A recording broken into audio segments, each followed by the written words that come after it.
So guys, it is that time of the year once again, and we are not far from team of the year. So this is my FIFA 15 team of the year predictions, and as I've said, it is my predictions. It's not right, it's just my predictions of who I think should be in the team. So if you guys don't agree with it, then let me know who you think should be in the team, and there's no need to get all aggressive and stuff like that. It's just my predictions and who I think should be in the team.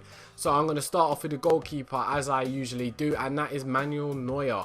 You are hardly ever going to find a goalkeeper of his caliber. He's been pivotal to Bayern Munich this year, and he's also a German World Cup winner. You can tell by his stats that he's just an amazing keeper. I believe he deserves 92 diving. He does make a lot of diving saves. He's got great handling of the ball, and his kicking is really great because he also comes outfield and actually passes to the defenders and also kicks outfield, and is very accurate in his kicking. His reflexes is good, not amazing, but his reflexes are really good, which is why I think he deserves 86. Also, speed is decent, not faster than some like the Loris, but 66 is quite fast for a goalkeeper, and he's also got great positioning. So moving on to the next player, and I have also done subs for this, and that is Jerome Boateng. Sorry about the rating, guys. There was a malfunction with the site, and that is why I didn't actually change his rating. But you can see with that 81 pace that I've given him, 88 defending, 87 physical, he's also been pivotal to Bayern Munich's defense. They don't have to do that much, but they still have to defend with Neuer at the back. I believe he was key to Bayern Munich's success. Although they didn't win the Champions League this year, they went on a pretty amazing run, and he was pivotal to the defense. And that is why he deserves to be in this team of the year. So moving on to the next player, and that is Diego Godin. He was definitely pivotal to Atletico Madrid. He was the main guy within their defense. You can argue Miranda as well, but this guy scored so much important goals last year, which is why I've upgraded his physical / shot as well. And he also was really solid at the back, and that really assisted them to get to the Champions League final. I believe he deserves 73 pace because he's not that quick in real life, but he's quite quick. But he definitely deserves high defending and a physical stat as well, because he is quite physical and was actually very important for Uruguay in the World Cup as well. So he definitely deserves to get a team of the year card this year. Now, another centre back, I'm actually playing Jerome Boateng at right back, I believe, and that is because I don't think there was any right backs that was substantial enough to reach team of the year this team. Fullbacks wasn't great this year, I've got to be honest. Dani Alves is usually the standout right back, but he hasn't been that great for Barcelona, so I think it's better to play a defender there. You can say Philippe Lahm, but he's not actually a right back at the moment, so I don't believe you should be playing a midfielder at right back, and that is just my opinion. So that is why I've chosen to play a centre back there. But I have chosen to play Sergio Ramos in his usual centre-back position. He always seems to get a team of the year, and the reason why that is because he's so consistent. He helped Real Madrid win the Champions League. His goal was vital to them, and he was also a very solid centre-back amongst Pepe and Varane at times, and he definitely deserves that pace because he's a very quick centre-back. And I've also given him 90 defending and 88 physical. Don't jump on me if you don't agree with his stats. It's just my personal opinion. Now moving on to the next player, and that is Alaba. I believe I slightly overrated him. I think he should really be 87 if I'm honest, but he is lightning quick, and that is why he has that 92 pace. He's also pretty decent at defending, not the greatest defender / left back you'll find, which is why I've given him 84. He's also pretty good at dribbling, and he's got a decent shot as well. Great at taking set pieces, which is why I've upgraded him slightly there, and he's also a decent passer of the ball, as you have to be if you're in a Bayern Munich team. So the next player in the team of the year is Philippe Lahm. Some YouTubers I know have put him at right back. I don't believe he should be at right back because he doesn't play there anymore. It's as simple as that. There should be no strikers in, let's say, left wing or anything like that. It should simply just be if they can play in that position and if they have played in that position. And I haven't seen Lahm play right back many times this season, so I think he is just a defensive mid now, and he deserves to be in this team because he really holds it down for Bayern Munich. He is their captain, and he retired from international football, if you didn't know, winning the World Cup, which is a great stage for him to retire on, and he helped Germany to win that, and he's just a great captain, a great player, and he really deserves to be in the team of the year this year. I've upgraded his defending because he's great at defending, whether it's at right back or in defensive mid. He can really do a defensive job even for his height. He's also great at passing, which is why I've given him 91 passing. His shot isn't the greatest, he's got average pace, and he's slightly good at dribbling, which is why I've upgraded that as well, and he has a 92 rated card. So the next player in midfield is Lionel Messi. Now, I've given him a 97 rated card, and you will see why. I don't believe he's had his greatest year. He has broken another record in the Champions League and the Liga BBA, which has led to him being released in a record breaker card, but I don't believe he's had the greatest year. And I'm not just talking about this year, I'm talking about the whole 2014. I don't believe he's had the greatest year personally, and other people have said it as well, and critics of him. But of course, he's always going to be up there as one of the best, and we will hardly see another player like him within our time watching football. But he is great, of course. So I've given him 96 pace. I don't believe when he's really fast, I don't believe he's as fast as Ronaldo in sprint speed. I do believe he has better acceleration than Ronaldo, but this year I believe he's slightly slower, so I've given him 96 pace. Also 95 shot.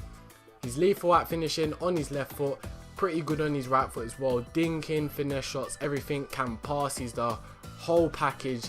98 dribbling as well, one of the best dribblers in the world. Really hard to tackle him with his great balance. Defending wise, was way too low before. I think he has something like 25. He can defend, he's aggressive. The only thing is he don't have to defend, but I don't believe because someone doesn't have to defend, you should lower their defensive stat. Now for the physical, I believe he's quite physical, 67. Some people might say slightly higher, but I don't believe he's as physical as people think. I just think he has really good balance, which is why he doesn't get bodied off the ball much. Now time for the next player in the team, and that is Luka Modric. He has been a key midfielder within Real Madrid's whole midfield within quite a few of the last seasons, and that is shown as Di Maria couldn't hardly even replace him. He has great passing, he's not selfish, he plays for the team. He doesn't play for himself like some of the players within the Real Madrid team. He has great passing, a decent shot, decent pace, he's great at dribbling as well, and he's also pretty decent at defending. I've seen him do quite a few of the defensive drills for Real Madrid, and he is pretty solid going back as well. So that is why he deserves to be in this team. Now, in right wing, I have chosen to play Robben there. Maybe he should have been 96 rated because of the amount of informs he's got this year already. But I don't believe he should be one away from Messi. I believe Messi is on a different level to him. So I believe he has to be 95. But his pace is absolutely incredible. When he's on form, this guy is lightning quick. He's just as quick as Messi. Done a really great job for Netherlands within the World Cup. Played up front, in fact, at times. He's also got a pretty decent shot on his left foot. Not the greatest on his right foot, which is why he's got 90. He has 86 passing, although this guy is really selfish and hardly ever passes. But when he does, he can actually make a pass and can also hit it long range. So that is why he's got 86 there. He's also got 96 dribbling. He's a really skillful dribbler and really quick off the mark with his fast acceleration. Defending wise, he does decent defending, but nothing great. That's why he's got that 40. He's quite lazy as well, so he doesn't really have to get back and defend. And 70 physical because he's quite physical. I think people underrate how physical he is just because he dives a lot, but he definitely deserves to be within this team of the year. Now on to the next player, and that is that man Luis Suarez. Now, some people might not agree with this, but I think Luis Suarez has had an amazing year. Apart from him biting people, the animal that he is, on the football terms, he has been vital to Liverpool. Without him, they would not have finished second in the Premier League and probably wouldn't even have made it into the Champions League. That's arguable anyway without Luis Suarez. I know they had Sturridge, but I think Suarez really made their team something special and almost aided them to winning the Premier League. Now, 88 pace, he's very quick when he needs to be, He's great at dribbling as well, getting around players. It's really hard to tackle him because it always seems like the ball seems to bounce back to him. He's got a great shot as well, great at long shots, as you've seen against multiple teams, especially Norwich, who he always seems to bang. And he's got pretty decent passing and physical as well. Now, I've given him that one defending stat as almost a joke because he cannot defend. And the reason why I say he cannot defend is because you don't bite people. You don't attack them on the pitch. That is not defending. That is called cannibalism. So, on that terms, he can't defend in my opinion because he likes to bite people. But as an overall footballer, he has had a great start to Barcelona. And he's also been vital to Liverpool last year in the Premier League. So, I think people underrate him, and he's never really got a chance to get into a team like this just because of his bad reputation. But on football terms, he's been just as good as anyone. So I think he deserves that 95 rated card. Now in the left wing position, it is the main man, Cristiano Ronaldo. And I say that because he is the Ballon d'Or winner. He didn't really do that great in the World Cup, but that is because Portugal, in my opinion, was really shocking. He's got that 97 pace, and I believe he was just slightly faster than Messi this year. A bit more in his sprint speed, not acceleration though, but I believe he is just as quick. Also, he's got an amazing shot. He's been lethal in front of goal this year, picking up so many goals, breaking so many records. And he is en route to be one of the highest goal scoring players within Real Madrid, I'll say, if he stays for how much more years. He's also good at passing, although he's pretty selfish as well, just like Robin. But that is because the rest of the team really plays for him because they know how capable he is. He's got great dribbling, and also he's a 5-star skiller. I upgraded his physical stat quite a lot because I don't believe people understand how physical this guy is. I know he might dive sometimes. Well, he doesn't really dive that much, but he does go down, and that is because he likes to have a free kick. But this guy is physical. If you was to come up against him one-on-one, you would not be happy because he's that strong. And he's also got pretty decent defending. He can defend, but he doesn't defend. So that is why I've given him 44. So that is the whole of the team complete. Let me know your thoughts on that. And I've also done a bench, which is why it's going up to 18. And these are basically just for fun. So there's no need to get personal about it because in the team of the year, they are not going to be releasing a bench. So on the bench, the first player there is Diego Costa. Now, he really helped Atletico Madrid get to the Champions League final. Without him, they probably would not have got there. And he really aided them in the league as well, Liga BBVA, to get to the position that they did. They had an amazing year, and he was so vital to their successes. And he did actually leave to go Chelsea. I think they really got a bargain for him. 30-something million for him is an absolute steal. And he's been on fire since he's been at Chelsea. I think he's averaging about a goal a game, and he was so vital to Atletico Madrid, and he is so vital to Chelsea. Without him, Remy and Drogba just cannot hold it down like he can. I've given him that 94 physical because that is literally what he is. He's a warrior. When you come up against this guy, you have to be ready for a fight. If not, he's going to bully you. He's also got decent finishing as well, and pretty decent pace, and the rest of his stats is pretty decent as well. Now, the next player on the bench I have chosen is Sergio Aguero. Now, I understand why some people might disagree with him. They might argue, he's been out injured quite a while. I know he has, but the thing I'm basing it on and why he should be in this is because how vital he is to Manchester City. If he's injured, they suffer without him. And when he is there, he scores so much vital goals for him. He really saves them a lot, and he's been saving them so far in the Premier League this season. And arguably, without him, they would not even be nowhere near the position that they are within the Premier League. And also last year as well, even though he did spend some time out injured. Now, the next player on the bench is Courtois. I didn't upgrade his rating, so that is why he's 86. But I believe he should probably be 90, 91.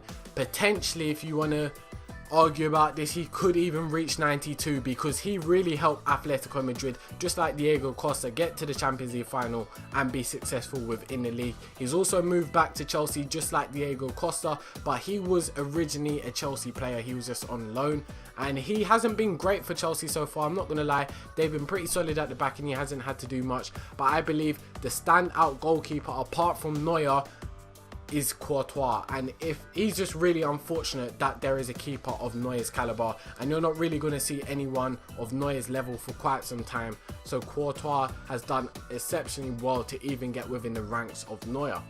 Now the next player on the bench is Yaya Toure. He had an absolute incredible season towards the end, one of the highest goal scoring centre mids that you could find last season, and he was so great for Manchester City. I don't think people understand how solid he is and the contribution he made, especially with how much free kick goals that he scored. So he definitely should be in there. The only thing about him is he's slightly slacking this year. I don't know what's happened to him. Maybe he's not as happy as reports have suggested, so that is probably why he's not performing just as well as he can. But you can see by the physical stat, he is an absolute monster. You come up against this guy midfield and literally you're going to end up on the floor. Maybe if you're strong you might get one over him here and there, but he's literally going to win most of the 50-50 battles. Now the next player on the bench is Vidal. He has been probably the most consistent Juventus player along the ranks of Pirlo. You can say Pogba, but he doesn't actually play as much as he should, and also I don't think he's been as consistent as Vidal, because there's some games where he's average and there's some games where he can look to be the best midfielder in the world. But Vidal has been so consistent and he has the most rounded stats. 88 rated card I've given him, but you can see by his stats they're all over 80, and I believe that is reasonable because this guy can literally do everything within football. Now the next player on the bench is going to be Alexis Sanchez. Now I know this is going to be disputed, but in my personal opinion he definitely should be included within this team of the year, and I'm going to explain some of the reasons. Now, not only did he have a great record at Barcelona, even though most of the time he was coming off the bench and wasn't involved as much as he should be, but he was so vital to the contribution that he contributed within the World Cup to Chile, playing up front. He is so quick and he has amazing shot, great work rate, which is in my opinion the best thing about him. He's also got pretty decent dribbling as well. Also played an important role for Barcelona when they didn't have certain wingers available, and he has come to Arsenal this season and hit the ground running and has scored so much goals. He's actually their top goal scorer at the moment, and he's been so crucial to Arsenal this season. Without him, they arguably would have been lower than mid-table. That is how much he saved them, and he's also paid most of the costs to bring him to Arsenal because of his Champions League goals, and that is so important for Arsenal to have a player of his caliber. Now the next player on the bench and the final person is Blaise Matuidi. Now some may argue Ibra, but you know what, Matuidi has held it down for PSG within the midfield for quite some time. Ibra has been injured quite a lot this season, so he hasn't been able to show just as much as he can, so Cavani has replaced him here and there, but Matuidi has been really consistent. He always gets in forms, team of the seasons, but he never makes a team of the year. But I think if there was a bench, he should be included within the bench. I know there's a lot of other international players that should be included. Muller had a great season, you can argue Bale and loads of others, but they could not fit. But I believe these players that I've included within the bench were more vital to their clubs than the other players that didn't make it, and that is maybe because there's other superstars. So for example, in Bale's case, you can say Ronaldo is more important than Bale, so maybe Bale's value is less than someone who's just as important in another team, if that makes sense. But that is a team, guys. Now I'm going to show you the whole team and how it looks. Messi actually supposed to be in that cam position just behind Suarez. That would have gave them really strong chemistry and they would have actually been on full chem. Modric would have linked up well with Ramos and Ronaldo and got full chem. Alaba there on the left side wouldn't have got full chem because there's no links to him. Neuer also wouldn't have got full chem, but he is vital to the team. So that is a team of the year, guys. I hope you enjoyed. Feel free to let me know your opinions on the team of the year, who you think it should be. I believe it should be coming out mid-time of January. Don't quote me on this though. But this is the team, guys. Hope you enjoyed and thank you for watching Flashback Gaming.